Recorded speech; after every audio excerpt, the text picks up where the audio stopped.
ನಮಸ್ಕಾರ. ಕನ್ನಡ ಒನ್ನೆಗೆ ಸ್ವಾಗತ. ನಾನು ನಿಮ್ಮ ಭಾಗ್ಯನಾರಾಯಣ ಬುಕ್ಕವರಪು.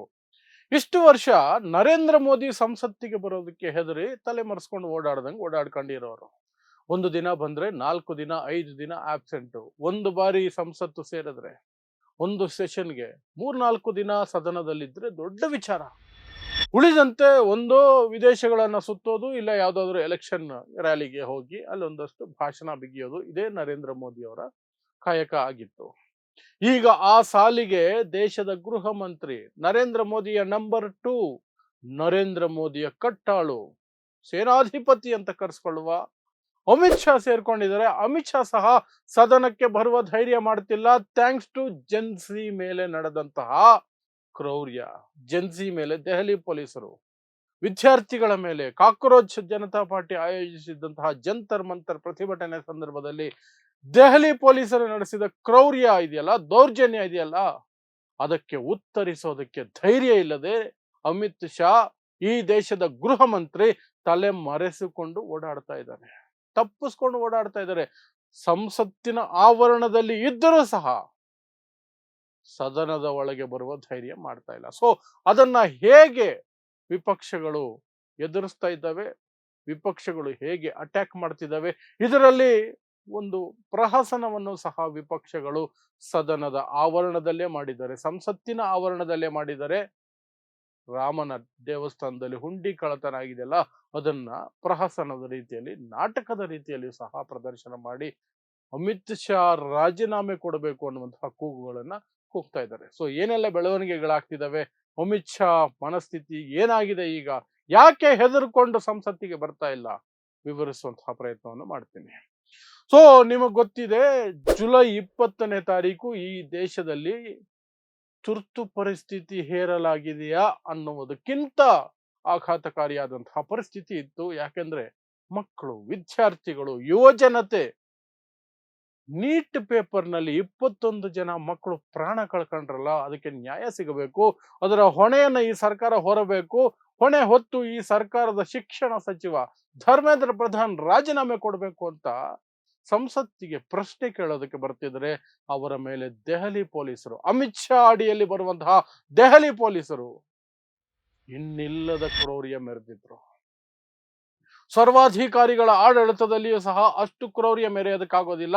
ಆದರೆ ಜಗತ್ತಿನ ಅತಿ ದೊಡ್ಡ ಪ್ರಜಾಪ್ರಭುತ್ವ ಅಂತ ಕರೆಸಿಕೊಳ್ಳುವಂತಹ ಭಾರತದಲ್ಲಿ ಆ ಪ್ರಜಾಪ್ರಭುತ್ವದ ಆತ್ಮವಾಗಿರುವ ಸಂಸತ್ತಿಗೆ ಈ ದೇಶದ ಪ್ರಜೆಗಳು ಬರಬಾರದು ಅಂತ ಅವರ ಮೇಲೆ ಮೊಳೆ ಹೊಡೆದಿದ್ದಂತಹ ಲಾಠಿಗಳನ್ನು ಬಳಸಿದ್ರು, ಕರೆಂಟ್ ಶಾಕ್ ಕೊಡುವಂತಹ ಬ್ಯಾರಿಕೇಡ್ಗಳನ್ನು ಬಳಸಿದ್ರು, ಅವರ ವಿರುದ್ಧ ಇಲ್ಲದ ಎಲ್ಲ ಅಸ್ತ್ರಗಳನ್ನು ಬಳಸಿದ್ರು, ಬ್ಯಾನ್ ಆಗಿರುವಂತಹ ಪ್ಯಾಲೆಟ್ ಗನ್ಸ್ ಅನ್ನು ಸಹ ಬಳಸಲಾಯಿತು. ಅಂತಹ ಆರೋಪಗಳು, ಅಂತಹ ವ್ಯಕ್ತಿಗಳು ನಮಗೆ ಸಿಕ್ಕರು. ಅದನ್ನ ವಿಪಕ್ಷಗಳು ಹೊರಗಡೆ ತಗೊಂಡು ಬಂತು. ಅಷ್ಟು ಮಾತ್ರ ಅಲ್ಲ, ಅಶ್ರುವಾಯು, ಜಲ ಫಿರಂಗಿ, ಏನೆಲ್ಲ ಶಕ್ತಿ ಇದೆಯೋ ಶಕ್ತಿ ಮೀರಿ ಹೆಣ್ಣು ಮಕ್ಕಳ ಮೇಲೆ ದೌರ್ಜನ್ಯಗಳನ್ನ ಪೊಲೀಸರು ಮಾಡೋದು ಕ್ಯಾಮೆರಾಗಳಲ್ಲಿ ಕ್ಯಾಪ್ಚರ್ ಆಯ್ತು. ಹೆಣ್ಣು ಮಕ್ಕಳ ಗುಪ್ತಾಂಗಗಳಿಗೆ ಲಾಠಿ ತುರುಕುವ ರೀತಿಯಲ್ಲಿ ಆ ರೀತಿಯಾದಂತಹ ಒಂದು ಘಟನೆಗಳು ನಡೆದಿರುವಂತಹ ವರದಿಗಳು ಬಂತು. ಹೆಣ್ಣು ಮಕ್ಕಳು ಸುಮ್ಮನೆ ನಿಂತಿರುವ ಹೆಣ್ಣು ಮಕ್ಕಳಿಗೆ ಪೊಲೀಸ್ ಅಧಿಕಾರಿಗಳು ಕಪಾಳಕ್ಕೆ ಹೊಡೆಯುವಂತಹ, ಅವರನ್ನು ಎಳೆದಾಡುವಂತಹ ಎಲ್ಲ ದೃಶ್ಯಗಳನ್ನು ನಾವು ನೋಡಿದ್ವಿ. ಅದೆಲ್ಲದಕ್ಕೂ ಯಾರು ಹೊಣೆ, ಯಾರು ಆರ್ಡರ್ ಕೊಟ್ಟಿದ್ದು, ಯಾರು ಅದಕ್ಕೆ ಪರ್ಮಿಷನ್ ಕೊಟ್ಟಿದ್ದು ಅಂದ್ರೆ ನಾವು ನೋಡಬೇಕಾಗಿರುವಂತಹದ್ದು ಈ ದೇಶದ ಗೃಹ ಮಂತ್ರಿಯ ಕಡೆ. ಯಾಕೆಂದ್ರೆ ದೆಹಲಿ ಪೂರ್ಣ ಪ್ರಮಾಣದ ರಾಜ್ಯ ಅಲ್ಲ, ಅದು ಕೇಂದ್ರಾಡಳಿತ ಪ್ರದೇಶ, ಅದು ಈ ದೇಶದ ರಾಜಧಾನಿ. ಹಾಗಾಗಿ ಅಲ್ಲಿನ ಪೊಲೀಸರು ರಾಜ್ಯ ಸರ್ಕಾರದ ಅಡಿಯಲ್ಲಿ ಬರೋದಿಲ್ಲ, ಕೇಂದ್ರ ಸರ್ಕಾರದ ಅಡಿಯಲ್ಲಿ ಬರ್ತಾರೆ. ಕೇಂದ್ರ ಸರ್ಕಾರದ ಗೃಹ ಮಂತ್ರಿ ಅಡಿಯಲ್ಲಿ ಬರೋದು. ಸೊ ಪೊಲೀಸರು ನಡೆಸಿದ ಒಂದೊಂದು ಕ್ರೌರ್ಯಕ್ಕೂ ಜವಾಬ್ದಾರಿ ಹೊರಬೇಕಾದಂತಹ ವ್ಯಕ್ತಿ ಅಮಿತ್ ಶಾ. ಸೊ ಸದನಕ್ಕೆ ಬಂದರೆ ಪ್ರಶ್ನೆ ಕೇಳ್ತಾರೆ, ಉತ್ತರ ಕೊಡಬೇಕಾಗತ್ತೆ. ಏನು ಉತ್ತರ ಕೊಡೋದು? ಜಗತ್ತಿನ ಮುಂದೆ ಎಲ್ಲವೂ ಬಿಚ್ಚಿಟ್ಟಂಗೆ ಇದೆ, ವಿಡಿಯೋ ಸಮೇತ ಇದೆ, ವಿಡಿಯೋಗಳಿದಾವೆ. ಮತ್ತು ಜೆನ್ಸಿ ಬಿಜೆಪಿ IT ಸೆಲ್ ಅನ್ನು ಬೀಟ್ ಮಾಡುವ ರೀತಿಯಲ್ಲಿ ಈ ಎಲ್ಲವನ್ನು ಸಹ ಜಗತ್ತಿನ ಮುಂದೆ ತಮ್ಮ ಇನ್ಸ್ಟಾಗ್ರಾಮು, ತಮ್ಮ ಫೇಸ್ಬುಕ್, ತಮ್ಮ ಯೂಟ್ಯೂಬ್ಗಳ ಮೂಲಕ ಹೇಳೋದ್ರಲ್ಲಿ ಯಶಸ್ವಿಯಾಗೋಯ್ತು. ಜನರಿಗೆ ತಲುಪಿಸ್ಬಿಡ್ತು ಈ ಪೊಲೀಸರು ಏನ್ ಕ್ರೌರ್ಯ ನಡೆಸ್ತಿದಾರಂತೆ. ಹಾಗಾಗಿಯೇ 2-3 ಸಾವಿರ ಜನ ಸೇರ್ತಿದ್ದಂತಹ ಜಂತರ್ ಮಂತರ್ಗೆ ಲಕ್ಷದವರೆಗೆ ಜನ ಸೇರೋದಕ್ಕೆ ಶುರು ಮಾಡಿದ್ರು. ದಿನಗಟ್ಲೆ ಹಗಲು ರಾತ್ರಿ ಪ್ರತಿಭಟನೆಗಳನ್ನ ಮಾಡಿದ್ರು. ನಾವು ಹೆದರಲ್ಲ ಅಂತ ತೋರಿಸಿದ್ರು ಕಾಲೇಜ್ ಮಕ್ಕಳು, ಅದರಲ್ಲೂ ವಿಶೇಷವಾಗಿ ಈ ದೇಶದ ಯುವ ಜನತೆ ಗಟ್ಟಿಯಾಗಿ ಬಂದು ನಿಂತ್ಕೊಂಡ್ರು. ಕೊನೆಗೆ ಮೋದಿ ಸರ್ಕಾರ ಮಂಡಿಯೂರಿ ಧರ್ಮೇಂದ್ರ ಪ್ರಧಾನ್ ರಾಜೀನಾಮೆ ಪಡ್ಕೊಳ್ಬೇಕಾಯ್ತು. ಆದ್ರೆ ಮಾಡಿದ ಕ್ರೌರ್ಯಕ್ಕೆ ಯಾರು ಉತ್ತರದಾಯತ್ವ, ಯಾರು ಅದಕ್ಕೆ ಜವಾಬ್ದಾರಿ ಹೊರಬೇಕು? ಆ ಪ್ರಶ್ನೆಯನ್ನ ಯುವ ಜನತೆ, ಕಾಕ್ರೋಚ್ ಜನತಾ ಪಾರ್ಟಿ, ಜೆನ್ಸಿ ಕೇಳ್ತಾ ಇದೆ. ವಿರೋಧ ಪಕ್ಷ ಕೇಳ್ತಾ ಇದೆ, ವಿಪಕ್ಷ ಕೇಳ್ತಾ ಇದೆ. ಅದಕ್ಕೆ ಉತ್ತರ ಕೊಡ್ಬೇಕಲ್ಲ ಅಮಿತ್ ಶಾ ಬಂದು. ಅವರಡಿಯಲ್ಲಿ ತಾನೇ ಈ ಪೊಲೀಸರು ಬರೋದು. ಬಟ್ ಒಂದು ದಿನವೂ ಸಹ ಸದನಕ್ಕೆ ಬರಲಿಲ್ಲ ಅಮಿತ್ ಶಾ. ಒಂದು ದಿನಾನು ಬರ್ಲಿಲ್ಲ. ಈ ಹಿಂದೆ ಪ್ರತಿದಿನ ಬಂದು ಕೂತ್ಕೊಳ್ತಿದ್ರು. ಮೋದಿ ಬಂದ್ರು ಬರ್ದೇ ಹೋದ್ರು ಸಹ ಮೋದಿಯ ರೈಟ್ ಹ್ಯಾಂಡ್ ರೀತಿಯಲ್ಲಿ ಬಂದು ಕೂತ್ಕೊಳ್ತಿದ್ರು. ಈಗ ಸದನದ ಸಂಸತ್ತಿನ ಆವರಣದಲ್ಲಿ ಕಾಣಿಸ್ಕೊಂಡ್ರು ಸಹ ಸದನದ ಒಳಗೆ ಬರುವ ಧೈರ್ಯ ಅಮಿತ್ ಶಾಗೆ ಬರ್ತಾ ಇಲ್ಲ. ಯಾಕೆಂದ್ರೆ ಪ್ರಶ್ನೆಗಳಿಗೆ ಉತ್ತರಿಸಬೇಕಾಗತ್ತೆ. ಹೀಗೆ ಒಂದು 4 ದಿನ ಕದ್ದು ಮುಚ್ಚಿ ಓಡಾಡಿದ್ರೆ ಜನ ಮರ್ತು ಹೋಗ್ತಾರೆ. ಬೇರೆ ವಿಚಾರಗಳು ಬಂದಾಗ ಬಂದು ಕೂತ್ಕೋಬಹುದು ಅನ್ನೋದು ಲೆಕ್ಕಾಚಾರ ಇರಬಹುದು. ಮತ್ತು ಬಂದರೆ ಸಹ ಏನು ಉತ್ತರ ಕೊಡೋದು ಅನ್ನೋದಕ್ಕೆ ಯಾವ ಸ್ಪಷ್ಟನೆ ಇಲ್ಲದ ಕಾರಣಕ್ಕಾಗಿ ಅಮಿತ್ ಶಾಗೆ ಧೈರ್ಯ ಸಾಲ್ತಾ ಇಲ್ಲ. ಸೊ ಅದನ್ನೇ ಅಸ್ತ್ರ ಮಾಡ್ಕೊಂಡಿರುವಂತಹ ವಿಪಕ್ಷಗಳು ಸದನದ ಒಳಗೆ ಅಮಿತ್ ಶಾ ಎಲ್ಲಿ ಅನ್ನುವ ಪ್ರಶ್ನೆಗಳನ್ನು ಕೇಳ್ತಾ ಇದೆ. ಮಲ್ಲಿಕಾರ್ಜುನ ಖರ್ಗೆ ರಾಜ್ಯಸಭೆಯಲ್ಲಿ ನಿನ್ನೆ ಗುಡುಗಿದ್ರು. ಅಮಿತ್ ಶಾ ಹೆಚ್ಚು ದಿನ ಬಚ್ಚಿಟ್ಕೊಂಡಿರೋಕ್ಕಾಗೋದಿಲ್ಲ, ನಾವು ಅವರ ಕೊಠಡಿಗೆ ಹೋಗಿ ಅವರ ಕೊಠಡಿಯಿಂದ ಹೊರಗಡೆ ತಗೊಂಡು ಬಂದು ಅವರನ್ನ ಪ್ರಶ್ನೆ ಕೇಳ್ತೀವಿ, ಎಳ್ಕೊಂಡು ಬರ್ತೀವಿ, ಅವರನ್ನ ಜನರ ಮುಂದೆ ನಿಲ್ಲಿಸ್ತೀವಿ ಅಂತ ಗುಡುಗಿದ್ರು ಖರ್ಗೆ. ಆ ಕಡೆ ವಿಪಕ್ಷ ನಾಯಕ, ಲೋಕಸಭೆಯಲ್ಲಿ ವಿಪಕ್ಷ ನಾಯಕ ರಾಹುಲ್ ಗಾಂಧಿಯು ಸಹ ಪ್ರಶ್ನೆ ಕೇಳ್ತಾ ಇದ್ದಾರೆ, ವೇರ್ ಇಸ್ ಅಮಿತ್ ಶಾ?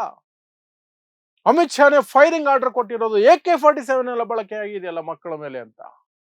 ಆದರೂ ಅಮಿತ್ ಶಾಗೆ ಧೈರ್ಯ ಸಾಲ್ತಿಲ್ಲ, ಮುಖ ಇಲ್ಲ ತೋರಿಸೋದಕ್ಕೆ. ಮೋದಿ ಮಾತ್ರ ನನಗಿದೆಲ್ಲ ಯಾವುದು ಎಫೆಕ್ಟೇ ಆಗೋದಿಲ್ಲ, ನಾನೊಂಥರ ರೆಡಿ ಫಾರ್ ಎನಿಥಿಂಗ್, ಎಷ್ಟು ಉಗಿತಿರೋ ಉಗಿರಿ, ಎಷ್ಟು ಬೈತಿರೋ ಬೈರಿ, ನಾನು ನನ್ನ ಖುಷಿಗೆ ಏನ್ ಮಾಡ್ಬೇಕು ಅದನ್ನೇ ಮಾಡ್ತೀನಿ ಅಂತ ಹೇಳಿ ಸೆಲ್ಫಿ ವಿಡಿಯೋಗಳನ್ನು ಮಾಡಿಕೊಂಡು ಇನ್ಸ್ಟಾಗ್ರಾಮ್ ತುಂಬಿಸ್ತಾ ಇದ್ದಾರೆ. ಅಮಿತ್ ಶಾಗೆ ಆ ಧೈರ್ಯನೂ ಇಲ್ಲ, ಮುಖ ತೋರಿಸೋದಕ್ಕೆ ಅಮಿತ್ ಶಾಗೆ ಆಗ್ತಾ ಇಲ್ಲ, ಮುಖ ತೋರಿಸೋದಕ್ಕೆ ಆಗ್ತಿಲ್ಲ.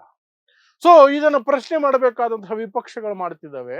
ಇನ್ನೊಂದು 4ನೇ ಅಂಗ ಅಂತ ಒಂದಿದೆಯಲ್ಲ, ಪ್ರಜಾಪ್ರಭುತ್ವದ ಕಾವಲು ನಾಯಿ ಮಾಧ್ಯಮ. ಅದರ ಪಾಡು ನಿಮಗೆ ಗೊತ್ತೇ ಇದೆ, ಏನಾಗಿದೆ ಈ ದೇಶದಲ್ಲಿ ಕಳೆದ 12-13 ವರ್ಷಗಳಲ್ಲಿ ಅಂತ.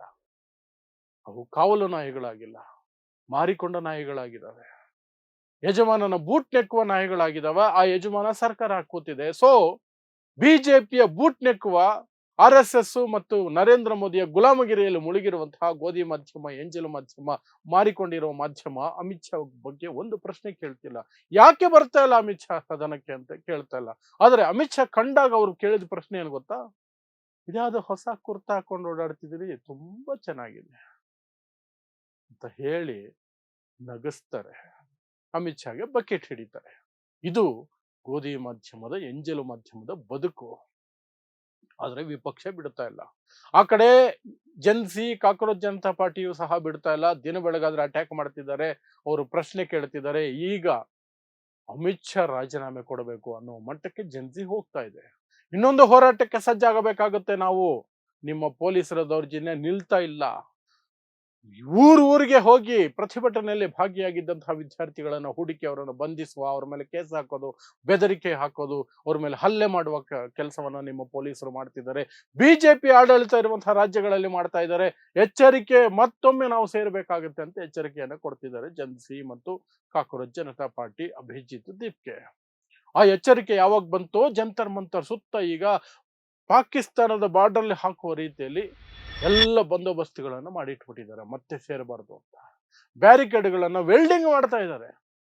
ಆದ್ರೆ ಜೆನ್ಸಿ ಮನಸ್ಸು ಮಾಡಿದ್ರೆ ಆ ಬ್ಯಾರಿಕೇಡ್ಗಳು 5 ನಿಮಿಷನೂ ನಿಲ್ಲೋದಿಲ್ಲ. ಅದನ್ನ ಈ ಹಿಂದೆ ಪ್ರೂವ್ ಮಾಡಿದ್ದಾರೆ ಅವರು. ಆದ್ರೂ ಈ ಮೂರ್ಖ ಸರ್ಕಾರ, ಈ ಕ್ರೂರ ಸರ್ಕಾರ ಮತ್ತೆ ಅದೇ ಪ್ರಯತ್ನ ನಡೆಸ್ತಾ ಇದೆ. ಇನ್ನು ಈ ಕಡೆ ವಿಪಕ್ಷಗಳು ಸದನದ ಒಳಗೆ ಮಾಡ್ತಿರುವಂತಹ ದಾಳಿ ಆ ರೀತಿಯಾಗಿದ್ರೆ, ಸದನದ ಹೊರಗೆ ವಿಭಿನ್ನವಾದಂತಹ ರೀತಿಯಲ್ಲಿ ದಾಳಿಯನ್ನ ನಡೆಸ್ತಾ ಇದ್ದಾರೆ. ಇವತ್ತು ಸದನದ ಆವರಣದಲ್ಲಿ, ಸಂಸತ್ತಿನ ಆವರಣದಲ್ಲಿ ಒಂದು ನಾಟಕವನ್ನೇ ಏರ್ಪಡಿಸಿದ್ರು. ನಾಟಕ. MP ಆಗಿರುವ ಪಪ್ಪು ಯಾದವ್ ಒಬ್ಬ ಪೂಜಾರಿ ವೇಷದಲ್ಲಿ ಅಲ್ಲಿ ಕೂತ್ಕೊಂಡು ಒಂದು ಹುಂಡಿ ಇಟ್ಕೊಂಡು ಹುಂಡಿಗೆ ಕಾಸು ಹಾಕೋದನ್ನೆಲ್ಲ ಕದಿಯುವ ರೀತಿಯಾದಂತಹ ಪ್ರಹಸನ. ಆ ಹುಂಡಿಗೆ ಕಾಸು ಹಾಕುವುದರಲ್ಲಿ ಎಲ್ಲ ಎಂಪಿಗಳು ಭಾಗವಹಿಸ್ತಾ ಇದ್ರು. ರಾಹುಲ್ ಗಾಂಧಿಯು ಭಾಗವಹಿಸಿದ್ರು. ಪ್ರಿಯಾಂಕಾ ಗಾಂಧಿನೂ ಬಂದು ಹುಂಡಿಗೆ ಕಾಸು ಹಾಕೋದು, ಅವ್ನು ಕದಿಯೋದು, ಇವ್ರು ಕಾಸು ಹಾಕೋದು, ಅವ್ರು ಕದಿಯೋದು. ಇಂತಹ ಒಂದು ಪ್ರಹಸನ ಮಾಡೋ ಮೂಲಕ ಚಂದಾ ಚೋರ್ಗಳು ಇವರು ದೇವರ ದುಡ್ಡನ್ನು ಬಿಟ್ಟಿಲ್ಲ ಅನ್ನುವಂತಹ ದಾಳಿಯನ್ನ ನಡೆಸ್ತಿದ್ದಾರೆ. ಆ ಕಡೆ ಸದನದ ಒಳಗೆ ಇದೇ ವಿಚಾರವಾಗಿ ಸಂಜಯ್ ಸಿಂಗ್, ಆಮ್ ಆದ್ಮಿ ಪಕ್ಷದ ರಾಜ್ಯಸಭಾ ಮೆಂಬರ್, ಅವರಂತೂ ಸಿಕ್ಕಾಪಟ್ಟೆ ಅಟ್ಯಾಕ್ ಮಾಡಿದ್ದಾರೆ. ಒಂದು ಕಡೆ ಚಂದಾ ಚೋರಿ ಮಾಡ್ತೀರಿ, ದೇವರ ಹುಂಡಿ ಕಾಸು ಕದೀತೀರಿ, ಈ ಕಡೆ ಮಕ್ಕಳ ಮೇಲೆ AK-47 ಬಳಸ್ತೀರಿ, ನಿಮ್ದೆಲ್ಲ ಎಂತಹ ಕ್ರೂರ ಆಡಳಿತ ಅಂತ ದಾಳಿ ನಡೆಸ್ತಿದ್ದಾರೆ. ಈಗ ಹೊರಗಡೆ ಈ ರೀತಿಯಾದಂತಹ ಪ್ರಹಸನ ನಾಟಕವನ್ನ ಮಾಡಿ ಆ ಮೂಲಕ ಎಲ್ಲರೂ ಒಟ್ಟಿಗೆ ನಿಂತು ಈಗ ಅಮಿತ್ ಶಾ ರಾಜೀನಾಮೆ ಕೊಡಬೇಕು ಅನ್ನೋ ಕೂಗಿಗೆ ಗಟ್ಟಿಯಾಗಿ ವಿಪಕ್ಷಗಳು ಬರ್ತಿದ್ದಾವೆ, ಒಗ್ಗಟ್ಟಾಗಿ ಬರ್ತಿದ್ದಾವೆ. ಅದು ಸಹ ಅಮಿತ್ ಶಾಗೆ ಭಯವನ್ನು ಉಂಟು ಮಾಡಿರ್ಬೇಕು, ನರೇಂದ್ರ ಮೋದಿಗೆ ಭಯ ಉಂಟು ಮಾಡಿರ್ಬೇಕು. ಅಮಿತ್ ಶಾ ನರೇಂದ್ರ ಮೋದಿ ಹತ್ರ ಕೇಳಿರ್ಬೇಕು, ಏನ್ ಮಾಡೋದು ಹಿಂಗೆಲ್ಲ ನನ್ನ ಹೆಸರಲ್ಲಿ ಆಗ್ತಿದೆಯಲ್ಲ ಅಂತ. ಸೊ ನರೇಂದ್ರ ಮೋದಿ ಗೊತ್ತಿರುವ ಒಂದೇ ಮಾರ್ಗ, ತಪ್ಪಿಸ್ಕೊಂಡು ಓಡಾಡು, ಸದನದ ಒಳಗೆ ಹೋಗಿಗ್ಬಿಟ್ಟಿಯ ನಂತರ ತಪ್ಪಿಸ್ಕೊಂಡು ಓಡಾಡು. ನಾನು ಹೇಗೆ ಕೈಗೆ ಸಿಗದೆ ಓಡಾಡ್ಕೊಂಡಿರ್ತೀನ ಹಾಗೆ ಓಡಾಡು. ಅವ್ರು 4 ದಿನ ಕಿರ್ಚ್ಕೊಳ್ತಾರೆ. ಅದನ್ನ ಮ್ಯಾನೇಜ್ ಮಾಡೋದಕ್ಕೆ ನಮ್ಮ ಏಂಜಲು ನಾಯಿಗಳು, ಗೋಧಿ ಮಾಧ್ಯಮಗಳಿದಾವೆ, ಅವ್ರು ಮ್ಯಾನೇಜ್ ಮಾಡ್ಕೊಳ್ತಾರೆ. ಜನಕ್ಕೆ 4 ದಿನ ಆ ಕಡೆ ಈ ಕಡೆ ಬೇರೆ ಸುದ್ದಿಗಳನ್ನು ತೋರಿಸಿ ಹಾಗೆಯೇ ಮರೆಯಂಗ್ ಮಾಡ್ತಾರೆ. ಆ ನಂತರ ನಿಧಾನಕ್ಕೆ ಸದನಕ್ಕೆ ಹೋದ್ರೆ ಆಯ್ತು, ಅರ್ಜೆಂಟ್ ಏನು ಇಲ್ಲ, ನೀನ್ ಸದನಕ್ಕೆ ಹೋಗಿ ಕಿತ್ತುಗುಡ್ಡೆ ಹಾಕೋದು ಏನೂ ಇಲ್ಲ ಅಂತ ಅಮಿತ್ ಶಾ ಹೇಳೋದಂಗಿದೆ ನರೇಂದ್ರ ಮೋದಿ. ಸೊ ನರೇಂದ್ರ ಮೋದಿ ಫಾರ್ಮುಲಾನೇ ಅಮಿತ್ ಶಾ ಫಾಲೋ ಮಾಡ್ತಿದ್ದಾರೆ, ಸದನಕ್ಕೆ ಹೋಗ್ತಾ ಇಲ್ಲ. ಬಟ್ ವಿಪಕ್ಷಗಳು ತಮ್ಮ ಪ್ರಯತ್ನವನ್ನ ತಾವು ನಡೆಸ್ತಾ ಇದ್ದಾವೆ ಅಷ್ಟೇ. ಸೊ ನೋಡ್ತಾ ಇರಿ ಸಮಾಜಕ್ಕಾಗಿ ಕನ್ನಡ 1 ನ್ಯೂಸ್. ನಮಸ್ಕಾರ.